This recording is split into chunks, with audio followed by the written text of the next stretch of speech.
तो ओम अज्ञानतिमिरान्धस्य ज्ञानाञ्जनशलाकय चक्षुरुन्मिलितं येन तस्मै श्रीगुरुवे नमः।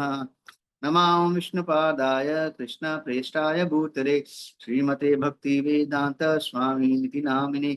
नमस्ते सारस्वती देवे गौरवाणी प्रचारिणे निर्विशेष शून्यवादी पाश्चात्य देश तारिणे। जय श्री कृष्ण चैतन्य प्रभु नित्यानंद श्री अद्वैत गदाधर श्रीवासादि गौर भक्त वृंद। हरे कृष्णा कृष्णा कृष्णा हरे हरे, हरे राम राम राम हरे हरे।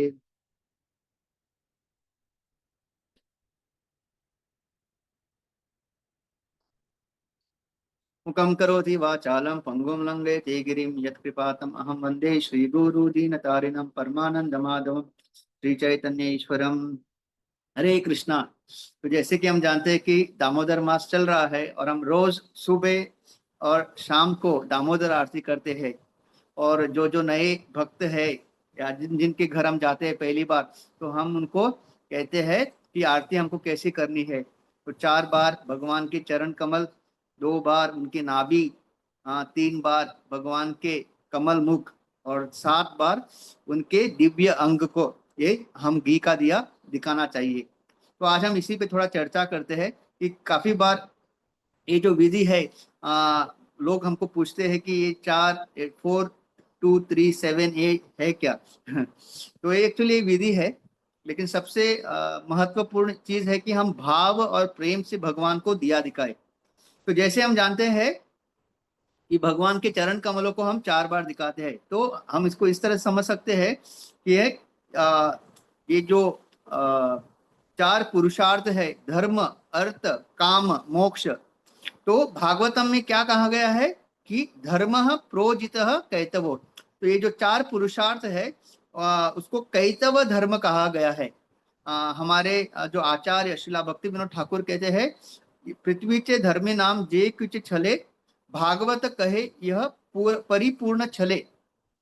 तो जो कोई भक्ति के नाम पे इस 4 पुरुषार्थ को प्राप्त करना चाहता है, एक्चुअली वो क्या प्रैक्टिस कर रहा है, भागवतम कहता है चीटिंग रिलीजन। तो एक व्यक्ति धर्म का पालन करता है ताकि उसको थोड़ा अर्थ मिले। अर्थ यानी अर्थ से फिर वो अपनी जो भी भौतिक इच्छाएं है, हाँ, अनगिनत इच्छाएं, उसको पूर्ति करे।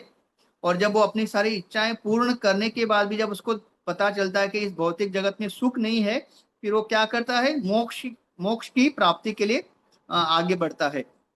तो ये चारों चीज जो कर रहे हैं हम लोग, उसमें भक्ति बिल्कुल नहीं है। एक व्यक्ति स्वार्थ, अपने स्वार्थ के लिए या अपने प्रसन्नता के लिए ये सारे कार्य करता है। और भगवत भक्ति, भागवत पुराण, ये श्रीमद् भागवत हमको क्या सिखाता है, पंचम पुरुषार्थ जो है कृष्ण प्रेम। तो जब हम 4 बार भगवान को दिया उनके चरण कमल में अर्पण करते हैं, तो हमको ये अपना भाव होना चाहिए कि भगवान हम भी इस जो 4 पुरुषार्थ जो है इससे परे जो पंचम पुरुषार्थ है जो है कृष्ण प्रेम, वो हमें प्राप्त करने का बुद्धि दे।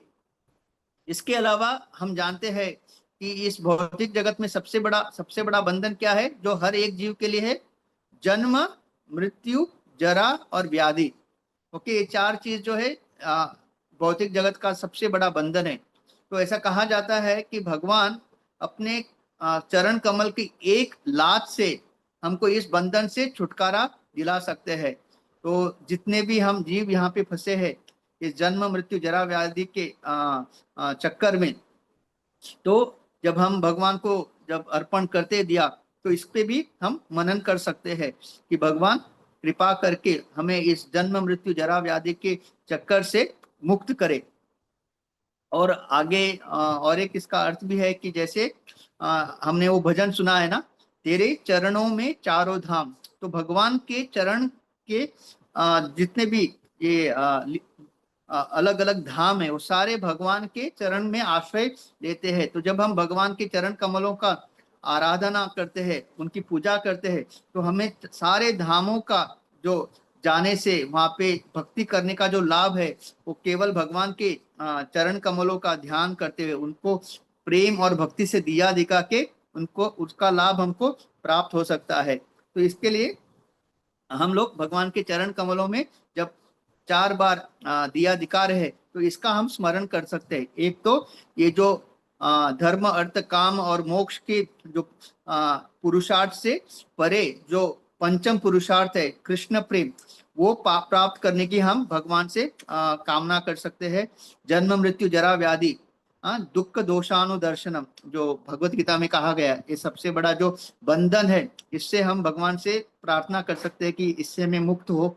और फिर जब हम भगवान के चरण कमलों का ध्यान करते हैं, आश्रय लेते हैं, तो हम सारे तीर्थ स्थल या सारे धाम में वास करने का हमको फल प्राप्त होता है।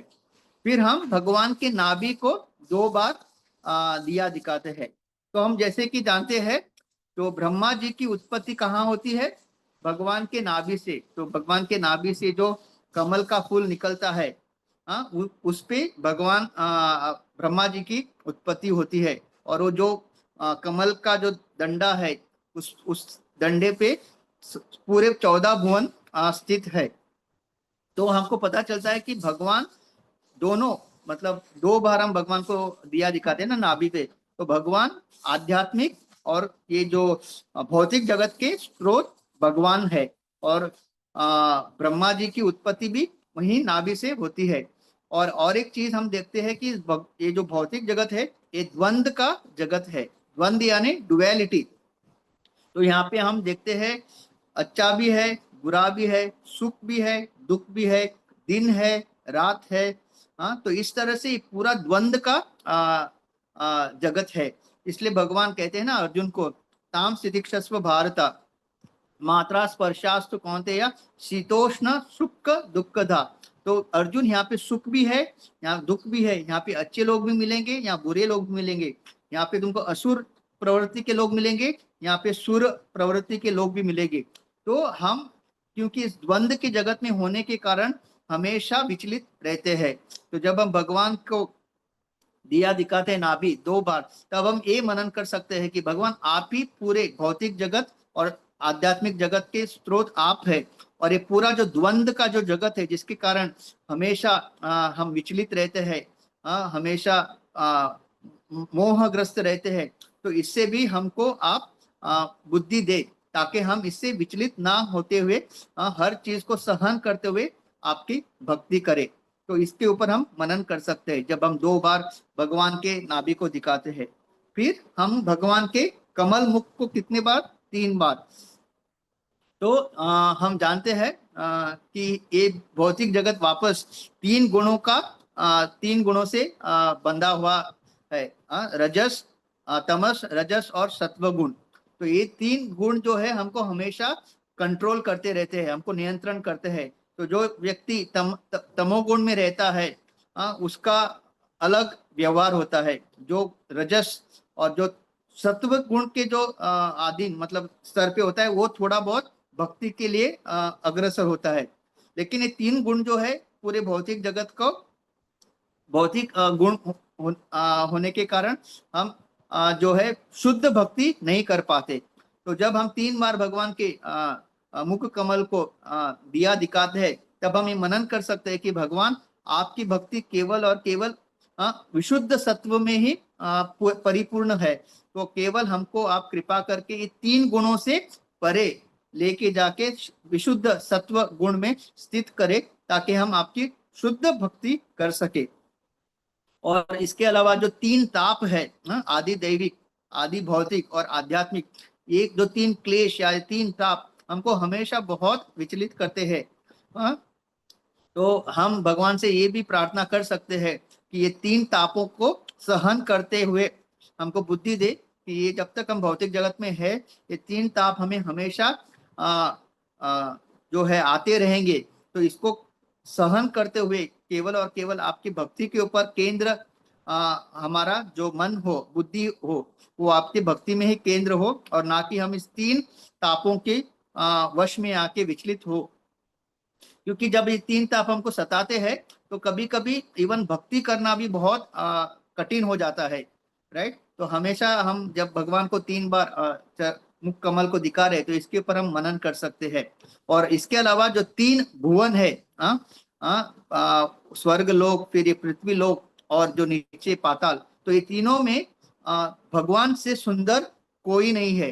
तो ये एक चीज हम मनन कर सकते हैं, जब 3 बार भगवान को दिखा रहे, तो भगवान का जो सुंदर मुख कमल है, इतना सुंदर है, इतना सुंदर है कि मतलब तीनों लोकों में भगवान से अधिक सुंदर कोई नहीं है। तो इवन भगवान जब अपने आप को कभी देखते हैं ना, तो वो भी कभी कभी आश्चर्यचकित होते हैं कि ये व्यक्ति है कौन। ऐसे वर्णन आया है कि एक बार जब भगवान ने अपने आप को वो बैठे हुए थे और वो स्पर्श एकदम क्लीन था, बहुत ही साफ सुथरा, तो उसमें भगवान ने अपने आप को देखा। और जब भगवान ने अपने आप को देखा तो भगवान भी विचलित, मतलब विचलित नहीं, वो भी आश्चर्य हो गए कि ये व्यक्ति, इतना सुंदर व्यक्ति है कौन। तो इतनी सुंदरता है भगवान की। तो जब हम भगवान को ये मुख कमल को जब 3 बार दिया दिखा रहे हैं, तो हम ये 3 चीजों के ऊपर मनन कर सकते हैं। एक तो ये जो 3 गुण है, सत्व रजस तमस, इससे हम परे उठ के विशुद्ध सत्व में स्थित होके भगवान की शुद्ध भक्ति करें।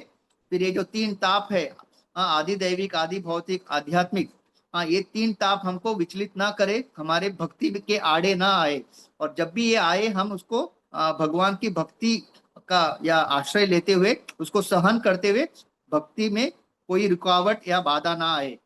और और तीसरा जो है, ये 3 लोकों में हमेशा हम ये मनन कर सकते हैं कि भगवान से अधिक सुंदर कोई भी नहीं है। फिर ये हो गया 4 2 3। और जब हम 7 बार भगवान को दिव्य, भगवान के दिव्य अंगों को जो 7 बार दिया दिखाते हैं, तो ये हमको मनन कर सकते हैं कि जो सप्त द्वीप है, जो 7 द्वीप है, वो सारे मतलब भगवान तो हर चीज के मालिक है। भोक्तारम यज्ञ तपसाम सर्वलोक महेश्वरम। तो हम जो है जम्बू द्वीप में रहते हैं, राइट। तो उसी तरह जो जितने 7 द्वीप है, उसके एक ही जो स्वामी है वो है भगवान। तो इसके ऊपर हम मनन कर सकते हैं। जो जो भी हम इस भौतिक जगत में देख रहे हैं, भले ही हमारे पास हमारा खुद का जो मकान है, बहुत सारे हमारे ऐश्वर्य है, लेकिन अगर आप चिंतन, अगर आप सोचोगे, तो एक्चुअली उसके सारे जो उसके मालिक है, केवल और केवल भगवान है। जब तक हम इस शरीर में है, तब तक ये घर अपना है, गाड़ी अपना है, बंगला, बैंक बैलेंस। लेकिन जैसे हम शरीर छोड़ेंगे, और फिर किसी और का, लेकिन अगर देखेंगे तो पूरा जितना भी ऐश्वर्य इस भौतिक जगत में हो या आध्यात्मिक जगत में, उसके केवल और केवल एक ही स्वामी है, वो है भगवान श्री कृष्ण।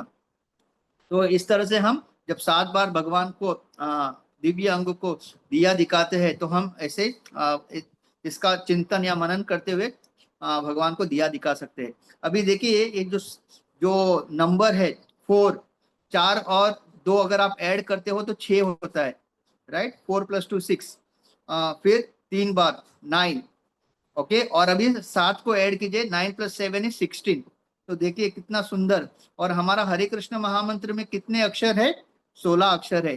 तो हम जब ये पूरा आरती करते हैं, भगवान की दामोदर अष्टकम होने के बाद हम क्या गाते हैं? हरे कृष्णा कृष्णा कृष्णा हरे हरे, हरे राम राम राम हरे हरे। तो ये 7 3 2 6 जब हम उसको ऐड करते हैं, तो क्या बनता है? हरे कृष्ण महामंत्र। तो ये सारा जो आरती का विधि है, वो बहुत ही मतलब हम भगवान को केंद्र में रखते हुए साइंटिफिकली हम लोग कर सकते हैं। अभी कभी कभी लोग ज्यादातर, मतलब जब आरती करते हैं, तो उनका पूरा ध्यान रहता है कि कहीं 4 की जगह 5 ना हो जाए, 2 की जगह 3।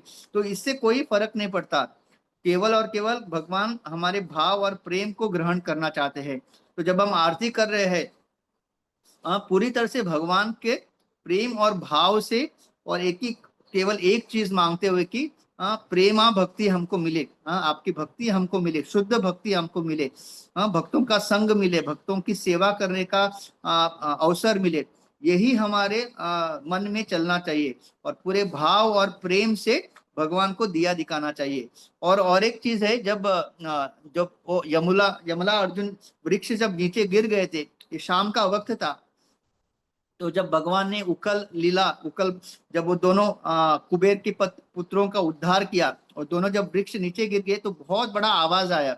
और क्योंकि शाम का वक्त था और बिजली तो नहीं थी, तो सारे व्रजवासी, सारे यशोदा मैया, नंद महाराज, सब लोग भागते आ गए क्योंकि उनको पता था कि कृष्ण बाहर आंगन में है और कहीं कृष्ण को चोट तो नहीं लगी। तो सब लोग अपना अपना दिया लेके आए और भगवान के सुंदर पूरे उनके पैर से लेके उनके सर तक वो दिया लेके वो लोग देख रहे थे भगवान को, कहीं चोट तो नहीं लगी, एकदम प्रेम से, एकदम क्या कहते हैं, भाव विभोर होके। तो इस तरह से वो पूरे भगवान के अंग को देखना शुरू किया, क्योंकि दो वृक्ष जो गिरे कहीं भगवान को चोट तो नहीं लगी। तो इस तरह से प्रेम से सारे ब्रजवासी, यशोदा मैया, नंद महाराज तो भगवान को निहार रहे थे। तो ये इस तरह से ये भाव है। तो इस भाव से जब हम प्रेम और भक्ति से भगवान को जब दिया दिखाएंगे रोज, जितना भी हो सके एटलीस्ट एक बार तो रोज हमको दिखाना ही चाहिए इस कार्तिक मास में।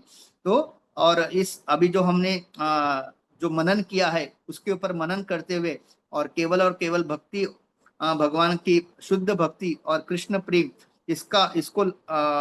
इसको मांगते हुए अगर हम आरती करेंगे तो ये कार्तिक मास का हमको सबसे बड़ा लाभ होगा।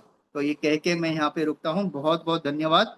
वांछा कल्पतरुभ्यश्च कृपा सिंधुभ्य एव च पतितानां पावनेभ्यो वैष्णवेभ्यो नमो नमः। अनंत कोटि वैष्णव वृंद की जय। दामोदर मास की जय।